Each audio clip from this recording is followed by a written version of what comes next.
انسي اي طريقة جربتيها قبل كده للحمة، هنعمل طريقة خطيرة من غير ما نسلق اللحمة ولا نعمل تسبيكة، وهتطلع معاكي اللحمة دايبة ومستوية والطعم حكاية.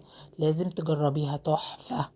اي قطعية في اللحمة هتمشي مع الوصفة دي. هنعمل لها تتبيلة: بصلاية كبيرة مفرومة ناعم، هنضيف عليها مجموعة من التوابل ندعك البصلة بيها، نص معلقة صغيرة من الفلفل الاسود، نص معلقة صغيرة من ورق اللورا البودر، نص معلقة صغيرة من الحبهان البودر، ربع معلقة صغيرة من القرفة، معلقة صغيرة من السبع بهارات، ومعلقة صغيرة من الملح. هنضيف كل ده وندعك بيه البصلة لحد ما الاقي ريحة التوابل كده طلعت عليا. هضيف معلقة صلصة معلبة كبيرة، كوباية عصير طماطم تكون مضروبة في الخلاط بمية قليلة، مكعب زبدة او سمنة، معلقة عسل ابيض صغيرة او معلقة سكر المتاحة عندك.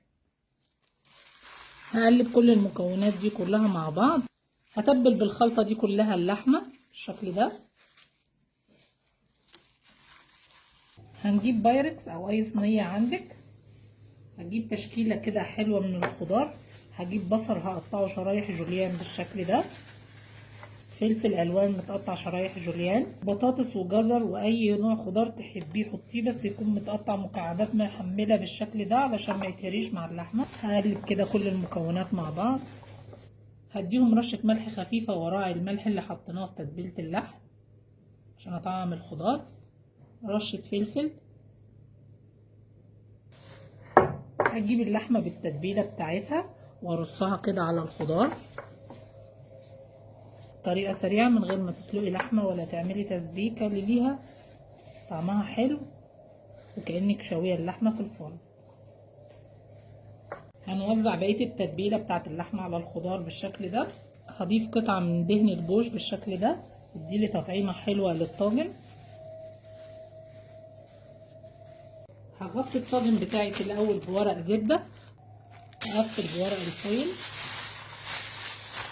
قفلت عليها كويس بورقتين من الفويل علشان احنا مش ضايفين ميه. اللحمه هتستوي والخضار من ميه الخضار وميه اللحمه.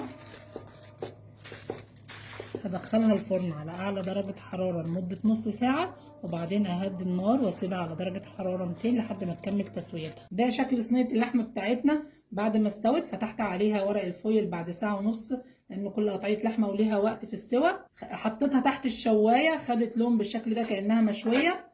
شايفين اللحمه استوت ازاي وطريه؟ هي سخنه عشان لسه طالعه من الفرن. حاجه كده تحفه، لازم تجربوها.